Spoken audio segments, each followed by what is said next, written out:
His holy name. Sing like never before. Oh, my soul, I worship your holy name. Bless the Lord. Bless the Lord.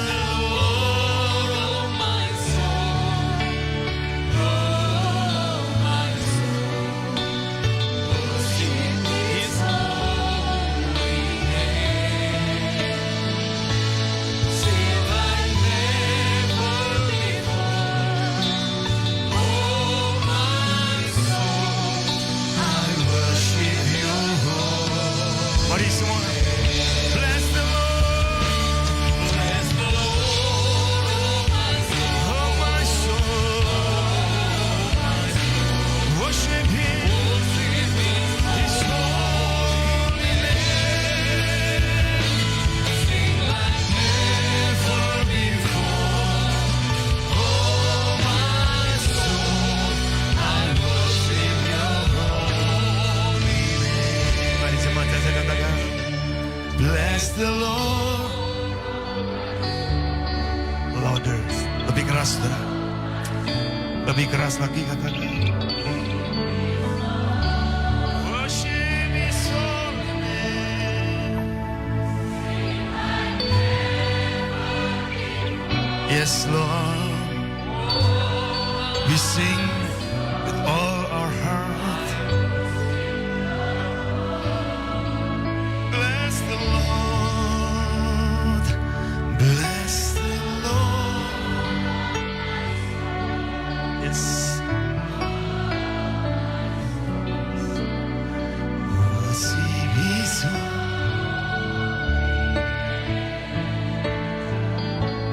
Sing like never before. Oh, my soul, I worship your heart. Mari semua. Bless the Lord. We bless your name with our song. The song of our love. The song.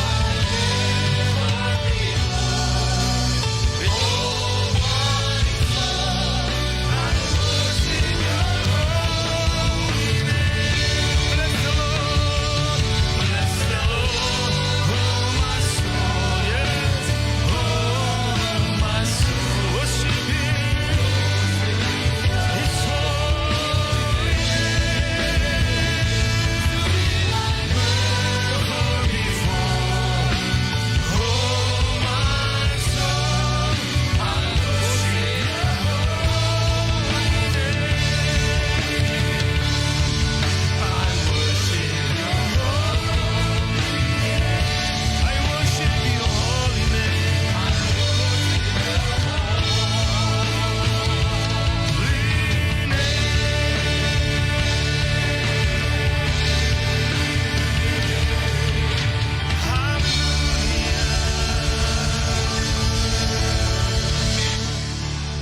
Kami terus mau memuji-muji-Mu Tuhan.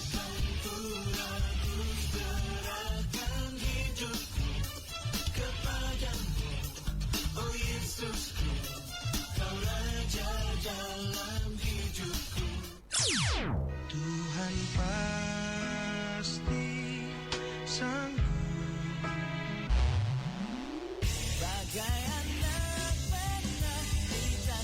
Lagu-lagu ini bisa mempelai Kristus nikmati hanya di 107,7 Betani FM Holy Family Station.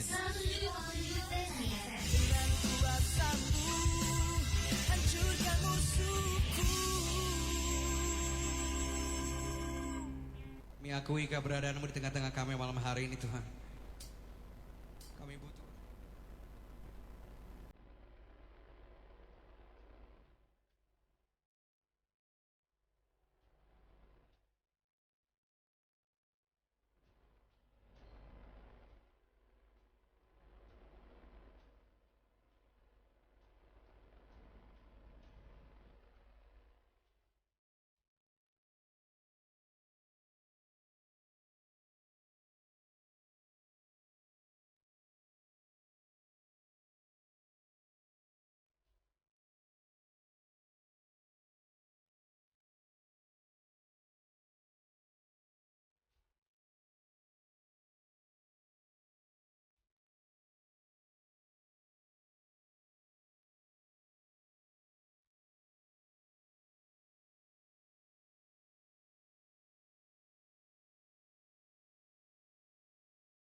7,7 Betani FM Holy Family Station yang dipancar luaskan dari Jalan Jenderal Sudirman 105 Salatiga.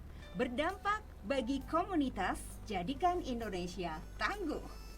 Shalom mempelai Kristus dimanapun Anda berada. Ketemu lagi bersama saya Rati, yang kali ini di program Gempa.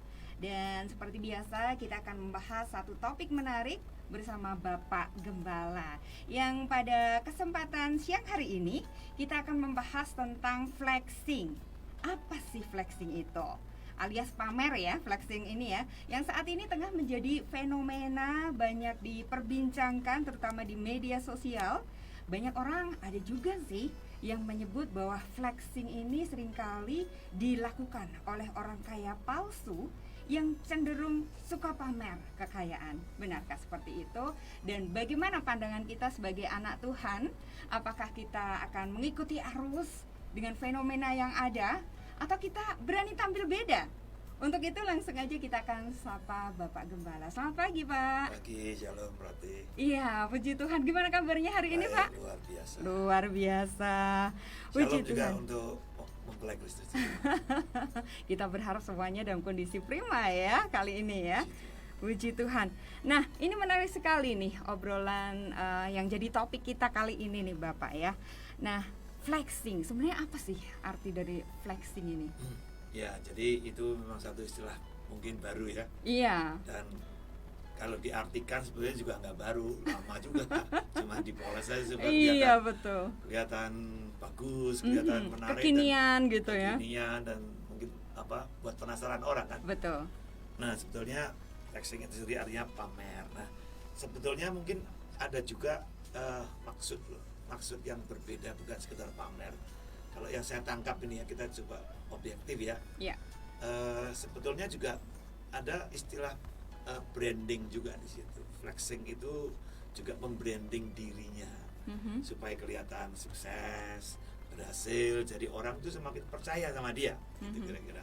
Untuk memperlancar mungkin bisnisnya lah, atau mungkin memperlancar hubungan dengan seseorang supaya dilihat, wah dia orang Keren yang ini. sukses, dia orang yang berhasil gitu ya. Jadi, nah cuma persoalannya seringkali kita ini yang sebagai pendengar, pengamat, penonton ya, penikmat bahkan kadang-kadang kita terlalu terbuai, kita tidak punya satu sikap kritis. Apakah betul orang itu memang sesukses yang dia gambarkan gitu Iya. ya, seberhasil yang dia Tampilkan. Jadi tentu ada yang bermaksud tadi untuk branding diri atau branding satu usaha gitu ya, Ya, marketing. untuk marketing supaya ya tadi usahanya supaya bisa berhasil. Dan saya kira ini mungkin dalam batas-batas tertentu oke, ya saya kira itu. Tetapi persoalannya kalau sudah membranding dirinya, nah ini mungkin yang harus hati-hati, karena orang cenderungannya adalah pencitraan, citra dirinya diangkat setinggi mungkin supaya orang tergoda dan tertarik.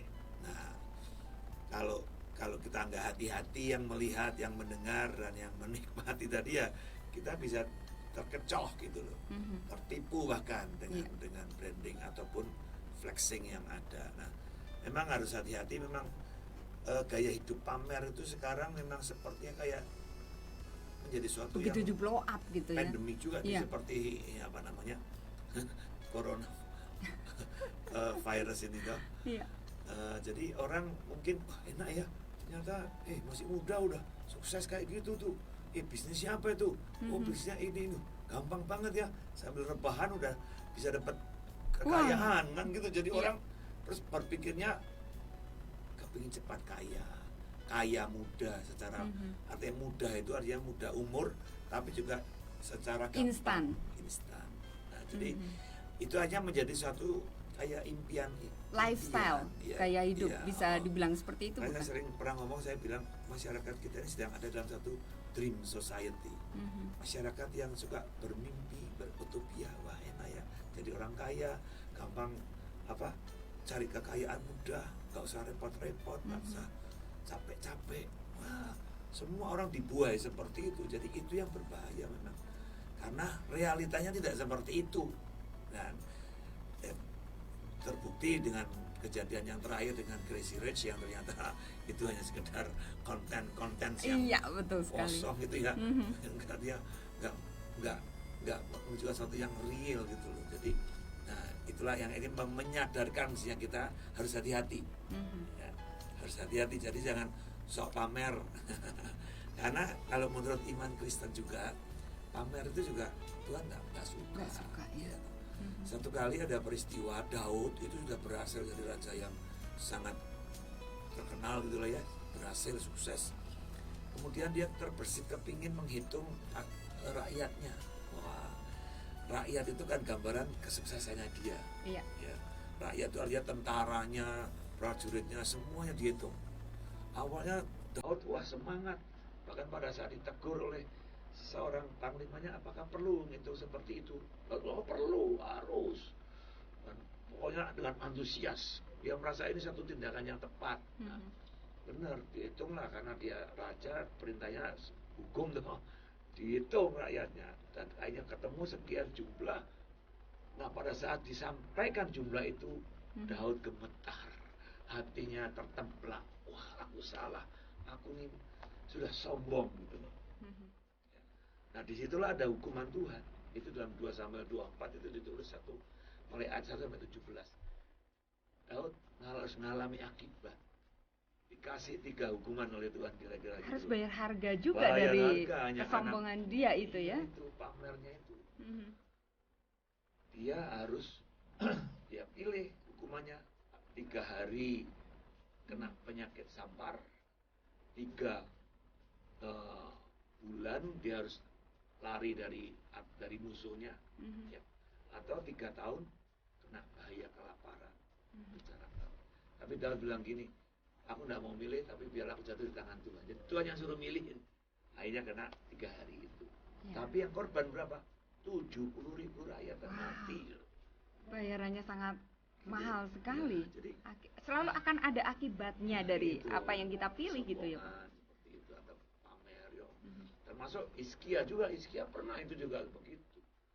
Dia sudah sakit, berdoa, nangis, minta diperpanjang, Tuhan kasih umur berpanjang 15 tahun. Ternyata setelah dia berhasil sukses, dia juga pamer. Orang-orang disuruh lihat masuk kerajaannya, wah dilihat kekayaannya. Seperti sekarang tuh, Iya. para sultan-sultan itu kan sering kali pamerin rumahnya gitu loh. Iya. Aku sedang bangun rumah sekian Betul puluh sekali. miliar, sekian ratus miliar, kan gitu ya, pamer-pamer. Seperti juga Hizkia begitu. Tuhan juga nggak berkenan. Dan akhirnya Akibatnya? apa? Akibatnya dia harus mengalami hukuman juga. Nah, jadi ya itu yang di dalam perjanjian lama kita lihat. Di dalam perjanjian baru itu Tuhan Yesus malah dari awal dia udah kasih pelajaran yang penting. Ya. Di dalam Matius pasal yang ke-6 itu dituliskan sangat nyata banget tuh. Matius 6 soal berdoa. Nah, berdoa itu jangan pamer di depan di pinggir-pinggir jalan. Dilihatin banyak orang. Gitu. Teriak dan terus. Tapi masuk pintu ya. Itu yang diajarkan Iya. ya. Lalu juga dalam hal memberi. Kalau kamu memberi jangan sampai tangan apa? Tangan satunya. Kelihatan. Kan gitu. Betul. Tapi kan kita maunya, wih, semua orang biar lihat kita memberi. Wah. Jadi hal-hal seperti ini yang memang kadang-kadang karena ini menjadi sudah semacam kayak budayanya nggak apa-apa tuh, biasa tuh gitu. Jadi sudah menjadi suatu lifestyle gitu ya. Jadi aja Iya. sepertinya yang salah jadi kelihatan seperti benar dan wajar, normal. Nah ini yang saya kira ya tentu kita bukan berarti apa namanya harus saklek seperti Alkitab gitu, kalau doa ngumpet di ruang tersembunyi supaya tidak kelihatan orang, tidak juga kita lihat momennya. Kalau di gereja ya pasti harus Iya, bersama-sama, kan betul gitu. Ada sekali. di ruang doa bersama-sama dengan teman-teman lain yang kita tentu berdoa. Tapi juga nggak perlu pamer-pamer juga. Harus dengan kata-kata kadang-kadang ada ya. Betul yang ngomongnya tuh digawe-gawe itu Tuhan Mendayu-dayu. Maha besar. Waduh, engkau Allah yang luar Itu biasa. terlalu menjiwai Bapak ya. Ini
semuanya. Iya.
Datang terakhir. Nggak masuk dalam pikirannya Samuel. Iya. Tapi Tuhan bilang tadi, Tuhan tidak melihat penampilan tapi melihat hatinya. Nah, itulah. Makanya Nabi sekali bersamuel pun masih bisa hampir salah. Karena itu yang penting buat kita semua, tentu buat teman-teman muda khususnya ya, yang cewek-cewek ini kalau lihat cowok yang ganteng, yang kaya, wah ini dia, ini pasti Ini target ini. Jangan tergesa-gesa, jangan-jangan ya Palsu. palsu. Nah, itu Atau dia. sebaliknya ada cowok juga lihat cewek juga, wih cantik, ternyata semuanya operasi semua kan pernah terjadi itu kan. Iya, setelah anaknya lahir ya, anaknya ternyata jelek semua. Komplain akhirnya.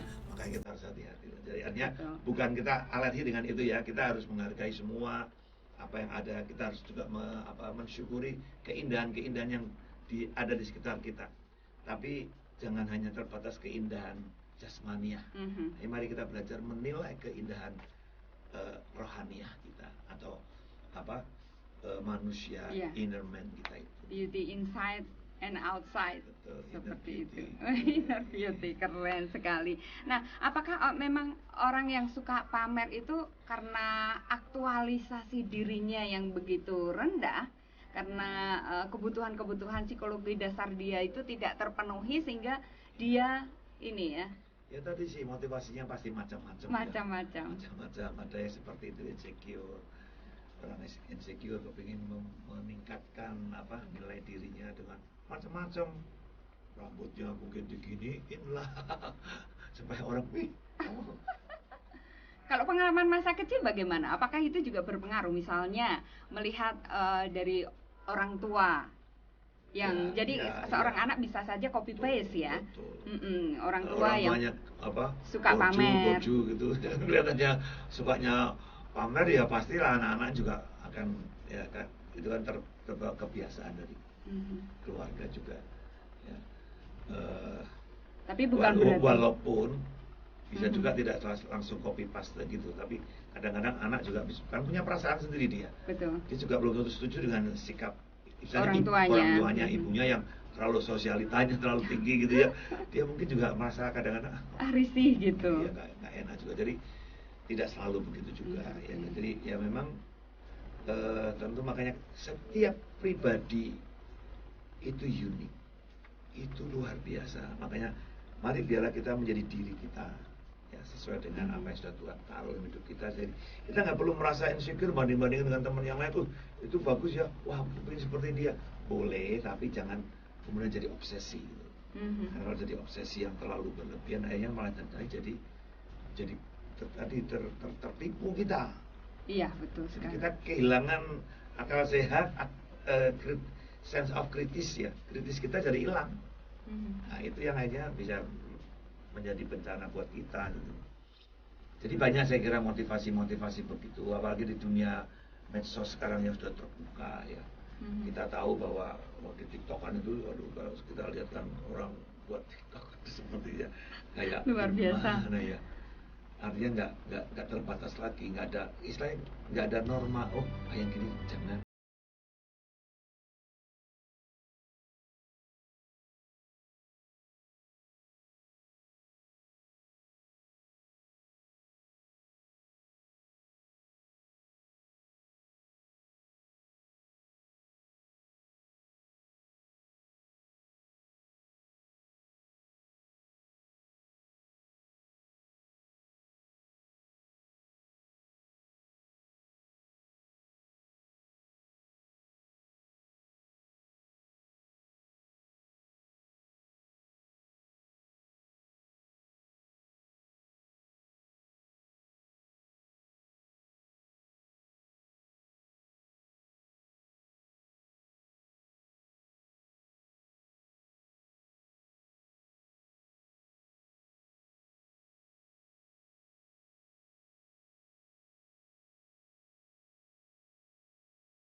mulai sekarang terangkat lah ya.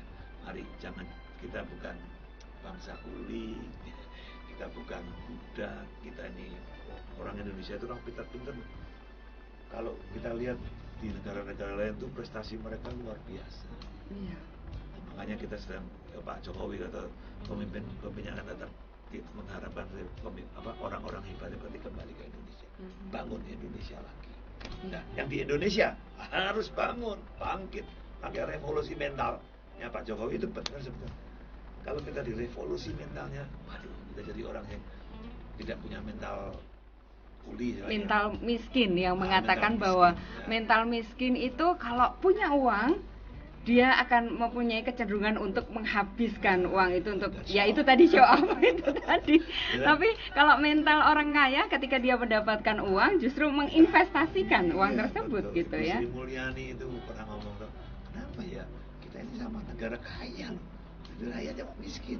Cuma di sana negaranya tuh biasa-biasa aja, tapi kok kaya? Karena tadi orang Indonesia punya duit sedikit, langsung beli kulkas, beli mobil, beli sepeda motor, beli ini, beli itu, Iya, nikah DP. lagi. Beli istri. Beli istri. Nggak boleh itu Pak. Tapi kalau orang sana naruh uangnya diinvestasikan Betul. untuk supaya uang itu bisa bekerja untuk dia. Ya itulah Kalau kadang. kita, Ya. karena Bu Sri Mulyani, kita kerja untuk uang. Tapi kalau mereka Uang kerja kerja untuk untuk mereka luar biasa. Makanya ada istilah yang kaya semakin kaya, yang miskin semakin miskin itu karena mentalitas itu tadi ya. Cara pandang itu yang Harus dirubah. Revolusi mental itu tadi yang penting ya. Harus kalau bisa dikerjakan dengan baik, saya kira itu Indonesia pasti akan bangkit lagi.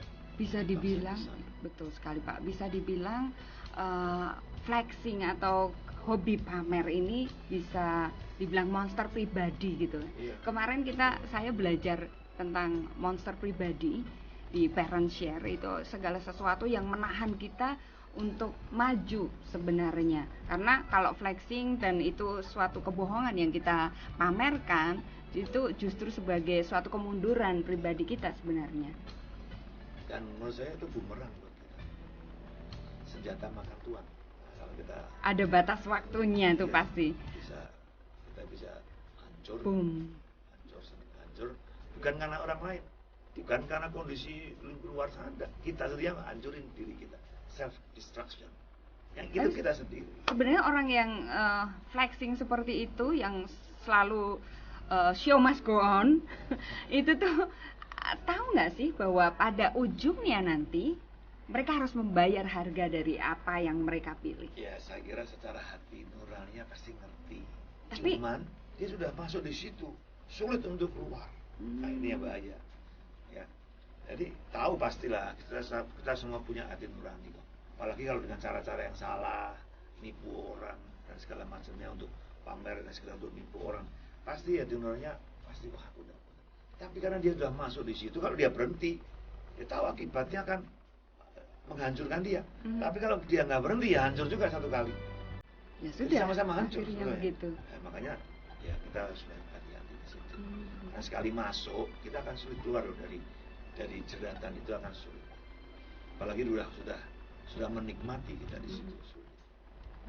Makanya ya hanya kita minta intervensi Tuhan barangkali sorry ngomong ya, ini Crazy Rich yang kena kasus ini, saya kira itu cara Tuhan juga untuk mendidik mereka, untuk menyadarkan mereka, sekalipun jalannya harus melewati hotel Prodeo. Iya, betul. Kalau dia jalani dengan baik, kesadaran mungkin akan muncul, ya aku udah salah selama ini, aku mau berubah, aku tidak mau lagi dengan cara-cara yang seperti itu.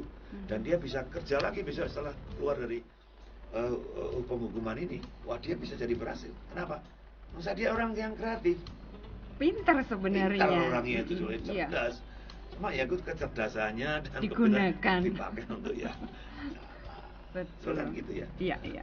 Lalu sebagai anak Tuhan, apa nih yang harus kita lakukan jika misalnya ada saudara, keluarga, teman kita yang kebetulan punya indikasi seperti itu, Pak? Ya kita tentu hanya bisa memberitahu.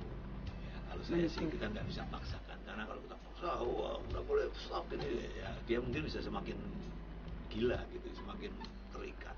Tapi pelan-pelan tentu kita harus mau bicara, karena memang kecenderungan manusia kan seperti itu juga. Itu bukan cuma hanya untuk orang-orang apa ya, termasuk ya mbak Tuhan juga bisa refleksing dia kan, oh pakai stylenya yang style apa nih, jas yang mahal, jam yang mahal, sepatu yang mahal, tas yang mahal, supaya dilihat semacam wah ini pendeta diberkati kan gitu. Bisa juga begitu kan, dan pencitraan juga. Iya. Tapi apakah perlu? Makanya itu yang kembali, apa sih tujuan kita menghamba, melayani Tuhan? Begitu kembali ke sana. Perenungan kita ke sana. Jadi ya apa namanya? Sekali lagi memang kita harus benar, karena itu ketika kesombongan, kerakusan, dosa-dosa yang berikutnya itu banyak. Sehingga menurut saya ya kita harus sampaikan, tentu kita nasihati dengan cara yang baik juga, bukan menghakimi ya. Apalagi membicarakan orang itu di forum-forum yang nggak jelas gitu ya, sembarangan, yang akhirnya juga hanya memperkeruh persoalan. Jangan ya. Saya kira ya di face to face, yang salah siapa? Katakanlah kalau menurut saya dia yang salah, ya saya kasih tahu dia, jangan yang salah Melda, saya ngomong sama kamu kan gitu ya, enggak benar. Iya. Ya kan yang perlu dikoreksikan dia. Kenapa kita ngomongnya sama orang lain kan? Jadi kita harus berani juga ya, harus ngomong terbuka. Anda sebaiknya seperti ya, puji Tuhan kalau dia usia aku salah ya, makasih aku dinasihat. Tapi enggak, aku memang benar. Iya, monggo itu memang kita nggak bisa lebih dari itu selain bawa dalam doa. Barangkali nanti caranya Tuhan bisa menolong dia membuka jalan yang lebih baik. Saya kira itu ya, kita nggak bisa ngotbahi juga, ngotbahi panjang-panjang juga ya, mungkin wah ini beda. Ini urusan bisnis kok ya, nggak ada hubungannya dengan rohani. Oh itu salah lagi dong. Mana ada hubungan bisnis dan rohani bisa dibedakan? Tapi bisa. Semua itu sama. Apa yang kita kerjakan itu ya semua rohani. Bisnis kita ya, itu rohani juga. Pekerjaan kita ya rohani juga.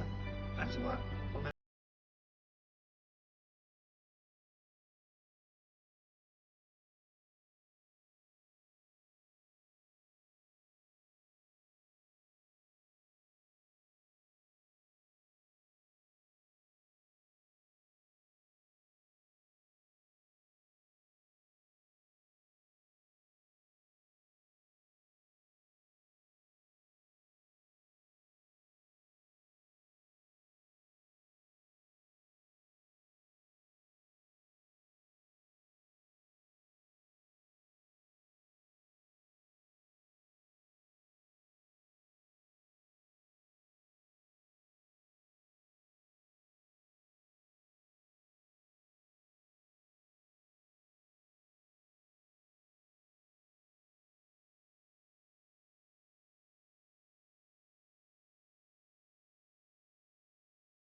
kekuasaan.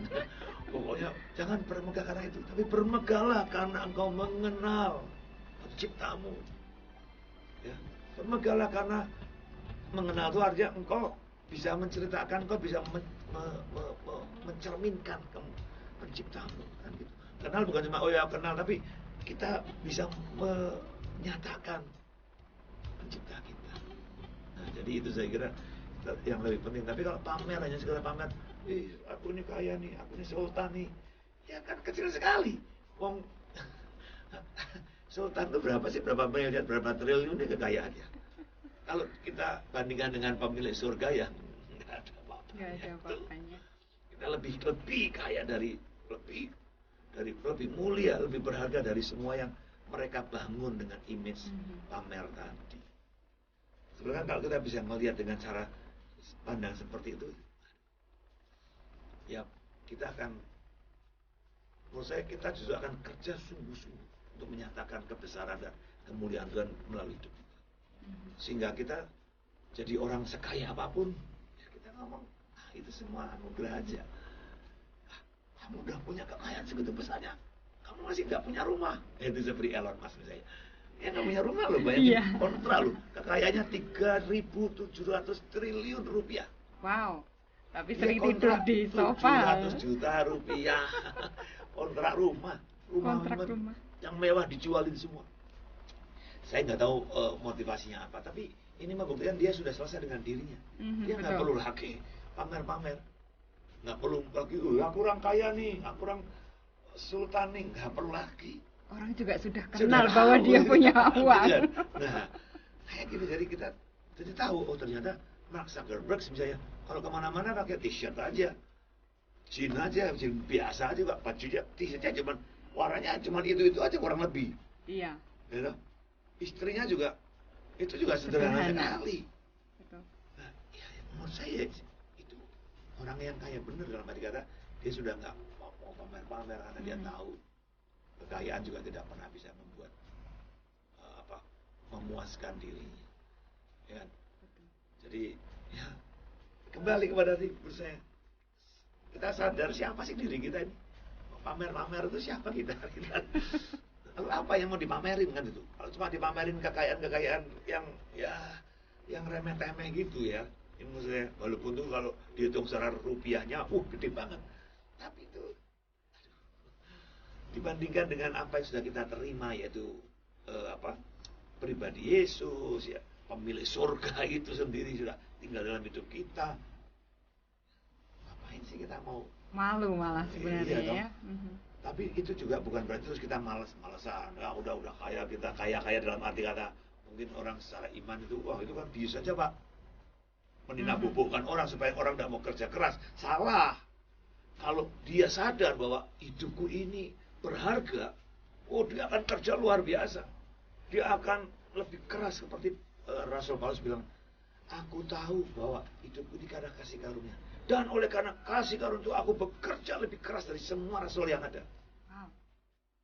Tapi bukan aku, kasih karunia yang bekerja dalamku. Wah, jadi luar biasa.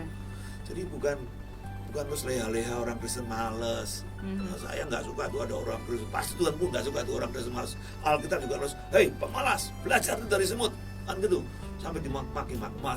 Maksudnya Tuhan tuh marah gitu. Belajar tuh. Pemalas itu sebenarnya akan didatangi dengan apa tuh? Kemiskinan. Nggak boleh males. Ya, kayak orang dikasih 1 talenta, 2 talenta, 5 talenta. 5 talenta kerja keras karena dia sadar tanggung jawabnya besar dan dia tahu dia punya kemampuan untuk bisa melipat kali gandakan. Makanya dia kerja. Nah, yang satu ini santai-santai malah. Dia malah pikirannya salah loh. Akhirnya apa? Ditegur sama Tuhan.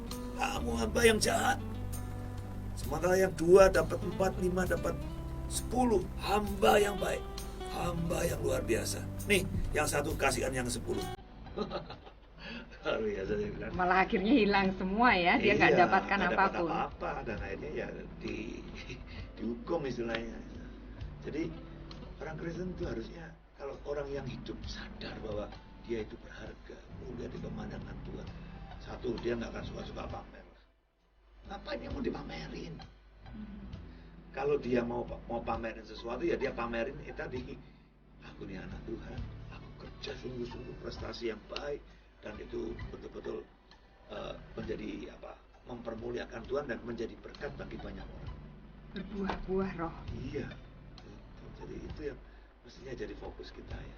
Dan kalaupun kita mencapai satu level yang sudah begitu tinggi, kita tetap sadar itu cuma titipan, itu cuma kepercayaan.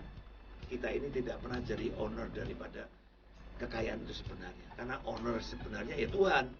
Kita cuma ada Mengelola. dikasih aja nih satu, nih dua tak, jaminnya kamu kerja sana.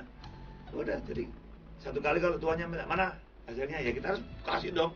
Gak bisa, mana aku yang kerja keras masa terus diminta hasilnya lu. Kan enggak, kita ini memang cuma stewardship, pengelola kan. Iya.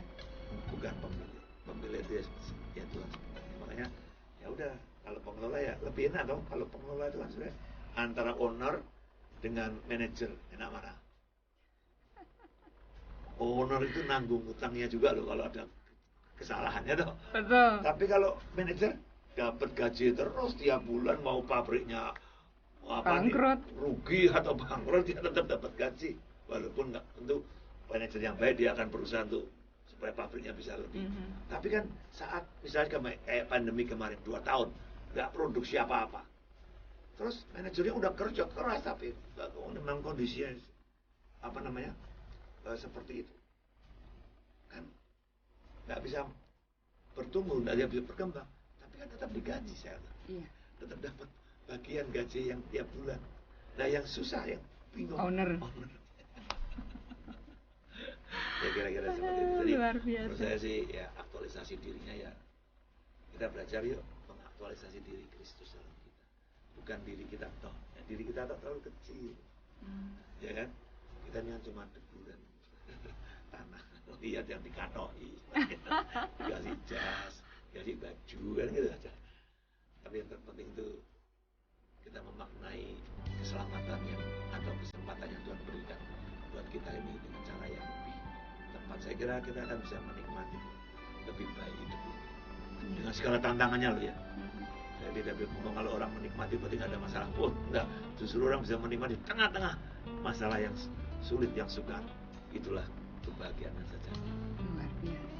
Itu keberhargaan hidup yang tidak bisa diganti atau tidak bisa dibayar. Betul sekali.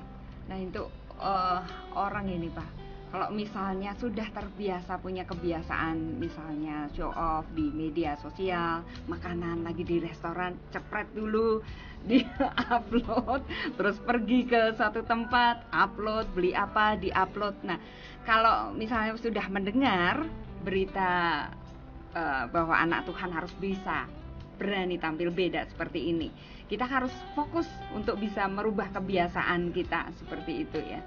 Harus berani. Harus berani. Ya. Karena kita gini, kalau saya sih coba apapun yang kita lakukan, pikirkanlah dulu. Apa sih manfaatnya?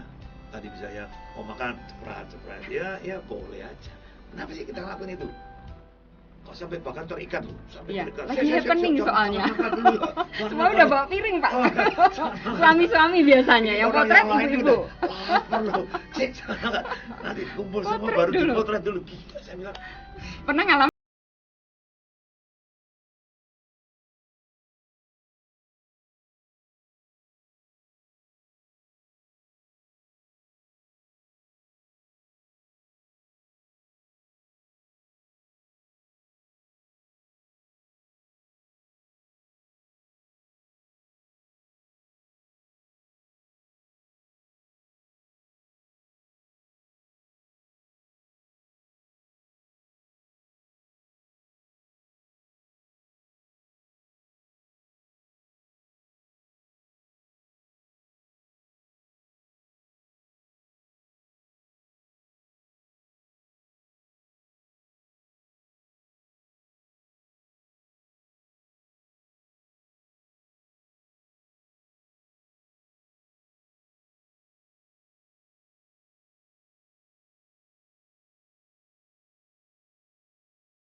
biasa obrolan kita siang hari ini.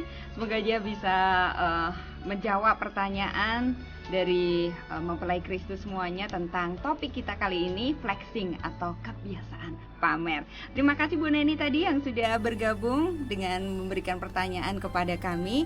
Semoga sudah terjawab juga ya. Dan tentunya terima kasih Bapak Gembala yang sudah hadir pada kesempatan siang hari ini di Gempa.